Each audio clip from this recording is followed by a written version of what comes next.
Hello everyone, this is Ronan Kazi. Going to talk to you today about a video put up here. It's a legendary district union.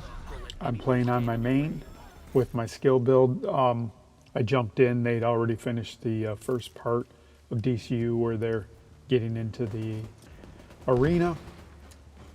I have my skill build with my seeker mines, cluster mines, and I'm spamming the EMP. I have Bile on, so I'm also doing some AoE damage.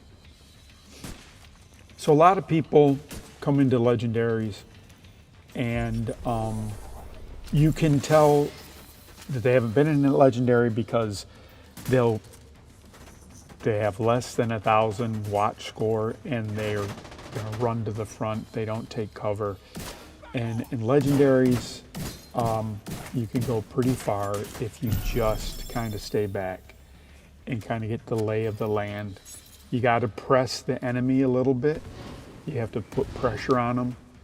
But if you're too aggressive, you can overextend. And what happens when you overextend, if someone goes down, then the rest of that fight, the group spends trying to get that person up or trying to compensate for the lack of damage that fourth person was providing. In this group, we have a player that's our tank who's magnificent. You can see him up front. He has a great build. He doesn't have a high watch score, but he's obviously a talented player. And with a great tank, and you can pretty much DPS your way through all of this stuff. You can see this area we went through quite fast. Normally you push, you got a couple snipers to deal with, and then you have the controllers, but he got forward and we're pulsing and putting out a lot of DPS. Same thing with the dogs. Dogs can be a pain in the butt. And as you'll find in any legendary content, when you're going against Black Tusk, it really makes sense to have an EMP because you're going to be able to put down dogs and you're going to be able to put down the drones. Now, if you're not built for it, it doesn't help. And if you have a person in your group that's a Vile-based person, it kind of screws up their timing.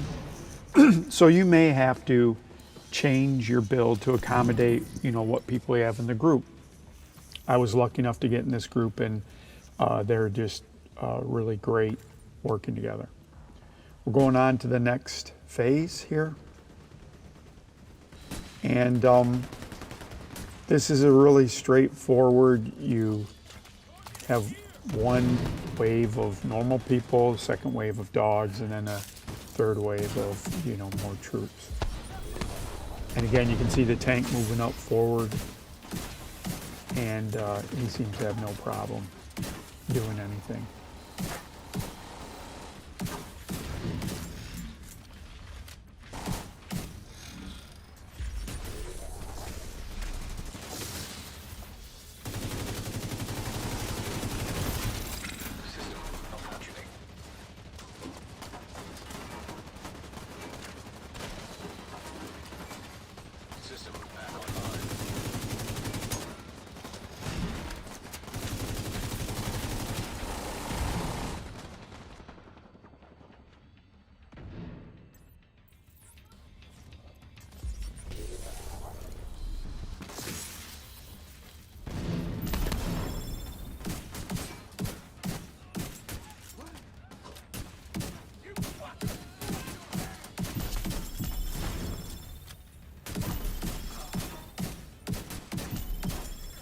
Next phase coming up is a really small room. It's a pretty easy fight. There's one Chunga in it. Obviously, it helps if you have a Scorpio. A Scorpio is kind of a crowd control weapon, unless you're spec'd for damage for shotgun and you're high damage. You're not doing tons of damage, but what you're doing is you're marking targets and you're applying a status effect on them. And in this area, you have a couple people come out at first, and again, this tank has pinned the Chunga back in the corner, and so he's taking all the aggro, and we don't get any of the bad stuff from the Chunga. And we're through that pretty easy. This next section is the first part where you're starting to feel whether you have enough DPS. So it's an easy fight where they're coming out of a door. Once you get in this room, a door to the left, and there's a first wave of just normal mobs, and you're just doing your normal damage. So I'm AoEing everyone. I'm trying to get the special ammo, but I hit zap. What you want to think about here is you can see I'm waiting for my skills to come up. He's already pressing on the last wave. I get the special ammo, and at this point we've worked it down to one person. Again, this is a really great group to be in. These folks, it's this build that I'm running is really accentuated in a group like this because I'm spotting people with the pulse. I'm marking them with the status effects, and then I'm seeker mining them up the wazoo. So I think we have our first down. I don't know what they did in the first part, but since I've been here, that's the first person down. And we're gonna go to the next phase here in a second. Next phase, there's 3 chungas that come out. And one of the things, that is a DPS check, because you have one wave where they're in the back, and then you'll have the final wave is really the chungas marching up the bar.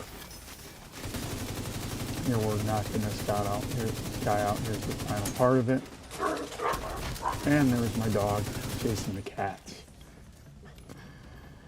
All right, so as I described, this is like the bar. This is your kind of first DPS check. These chungas are going to come. I've been in some groups where all 3 will be alive. They'll push into the room. They push you back to where you saw me earlier. And then you fight from there, and you'll throw out a turret and usually have 2 or 3 guys down. We got our tank up forward. We're pushing pretty hard. We're getting that first wave, and we're anticipating the start of this next wave where the chungas come out. I'm on cooldowns here, so I'm just trying to mark, and there's the chungas. This build has a creeper build, so when I hit someone, it spreads status effects all over. So they're barely out of the spawn area. Again, we have the first go down. Tanks up there are killing it. I'm spamming, but you can see though, there's not a lot left. So this is your first damage check. So we did very well. We're also doing pretty good on time. This is about 8 minutes in once I joined. So we're moving relatively fast. This is a little short fight here. Sometimes it's nasty because there's guys around the corner. So you have a wide spread. Again, this is where this pulse build comes in handy in Seekers, because you can touch everyone and mark them for everyone, and you can also put some damage on them. But you can see we barely have time to get some skills off, and we're pretty much out of the area. So for sure, this next section is a DPS check. You can fight it from the bottom. You can go upstairs to the top. Upstairs on the top, if you come out of the doorway, you go to the left, there's like a bar area. You go up the stairs and you go to the top, and a lot of groups fight from there. I fought from down here in the bottom. It really depends on how much DPS you have to get the chungas down. I think traditionally most people go upstairs, so here we are running upstairs. If you have a drone, you should kill it before this, because the drone alerts the enemy. Once I get up here, you can see a guy there. I'll do a quick pulse. Marks everyone, get some damage going, and I'll get in position. So you're killing all the mobs here. And out that door to my left on the 3rd floor, there's going to be 2 chungas that come out. And that's really another what the DPS is. The DPS portion is they start there and they're going to walk to you. When I first started doing legendaries, they would make it back. They would push back here, and it was a tough way to go. Most times you get, and I'm saying, excuse me, no matter what the size of the group is, they, your group will burn them down before they get over there. So they're starting to come out. I think the tank's over there if I remember correctly. And he's just in their face right there. After you get the 2 chungas down, then you got a couple dogs spawn. And again, I have the EMP, so that's gonna start helping with the dogs.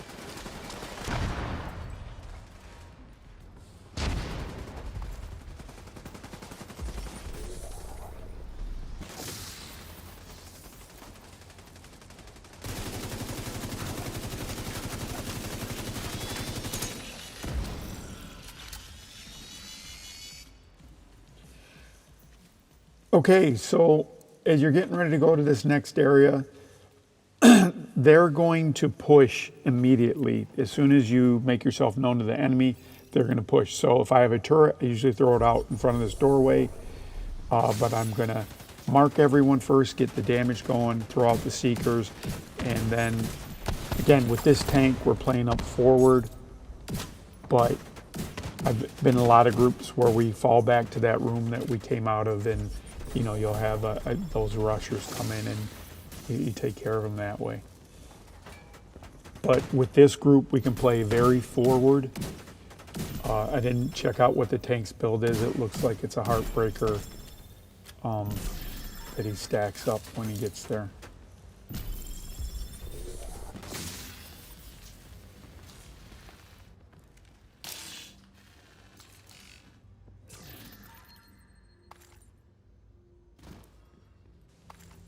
Okay, this is the final big test before the boss.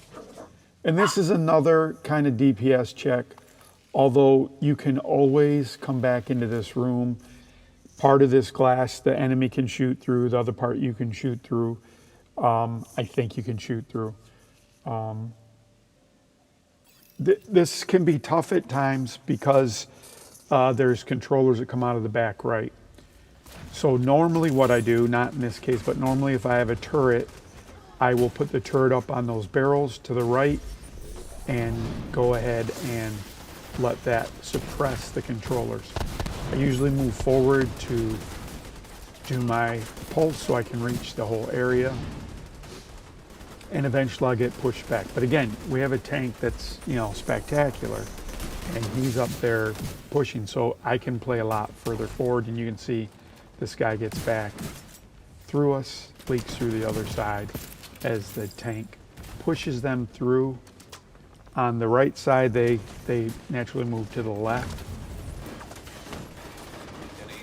Again, it's important to always keep this pressure on the mobs, otherwise they just keep pushing quite a bit. So I'm low on health. We've had a guy go down, and you can kind of see what that's the result of. In a perfect scenario, you're pushing on both sides, so it keeps the enemy suppressed. In this case, the tank's pushing where the majority of the spawn that's going to be a problem is. That's great. And we probably don't have turrets. In this case, like if we would have discussed this, I would have probably put a turret on the left side to stop that kind of push around the corner. So now you see I move over on the left side and fight from the left side rather than the right side. And again, this is normally people fight from the left side. Normally you have a person who will run up all the way along the left wall, and they'll kind of, there's a spawn over there. But we're through this section pretty easy.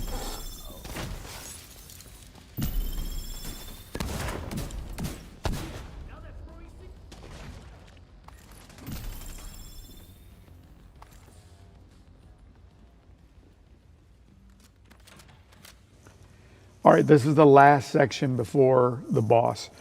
This room consists of 3 dogs that spawn. It consists of the next wave of just regular troops. And the final phase is a couple of chungas. This section, I almost always get a turret. I put it on these barrels so the chungas can't kick it. It fights the dogs, and it will also fight the chungas. So again, I pulse the chungas so they're down. We have this tank pushing, so I normally go back behind that counter you saw and fight from there, but with this tank, I just fight right behind him. And again, the composition of your group will determine how you play. It's really important.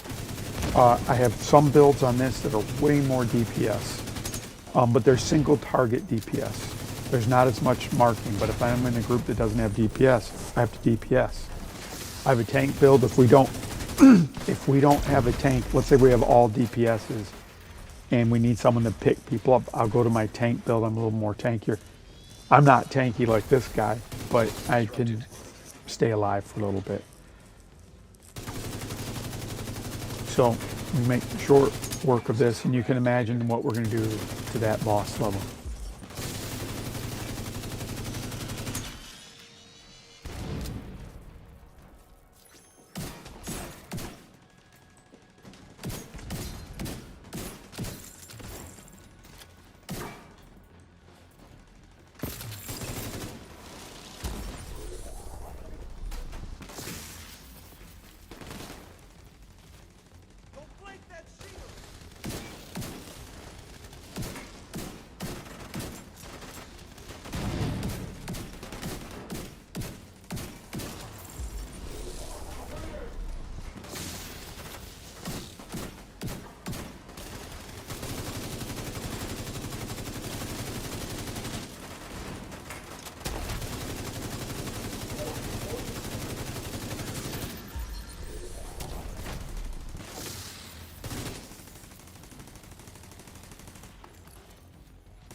Okay, so now we're on to the boss. This fight's relatively easy. When you come in through the door, straight ahead will be the mobs. They're interspersed into the scaffolding and everything, let's call it, in the back of this area, east side of the arena, I guess. So I'm going to pulse. This is relatively easy. What you want to do is really you want to clear out all the mobs, and you want to push them out so they're not stuck in there, so you're not wasting your skills trying to get one guy. We're lucky we have this tank, and he's going to go root them out. The thing that happens next is to the left of that area, across, right there is going to be the next spawn. There's going to be 2 spawns there. Here's the first spawn. Guys come from the roof. And I used to have traps. I throw traps on the right of where I am first. I throw them there, that side, secondly, and on the other side of that little island for third, and then fourth, I throw them to the left. In this case, don't need the traps, so we're fine. The next spawn's going to be generally in the same area, but they funnel more to the left. And again, you want to make sure that you're pushing them over to that side. Otherwise, you know, when the boss comes, you got these guys behind you, and it makes the boss fight infinitely harder. And then here's the boss spawn. From there, at this point, your group should have flipped. The boss does an AoE that knocks out your armor and your health pretty low. Here you see I'm switching to the Demolisher, Firefly, and I'm going to start working on his armor. One of the benefits of this build is I have a fast haste, So my skills come back pretty fast. But again, we have this tank, and with the DPS, we're gonna take out his armor. You have to break his backpack. And so I've been in groups where this takes a while. It almost seems like you're not doing it. I guess there's some telltale signs. The backpack will start smoking to give you an idea. And here I've got the oxidizer on as well. I don't need a turret anymore. So I'm gonna have these two skills now. And I'm gonna keep fireflying. Or do I have oxidizer, or do I got this sticky? Or do I got them where I'm, can't tell from this thing. Okay, unfortunately someone goes down.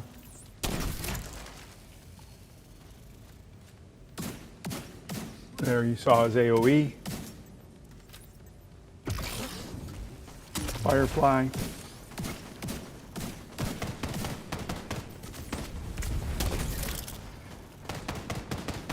The great thing is once you break his backpack, you can get in closer, but until then I'm fight from range because I'm a little bit squishy.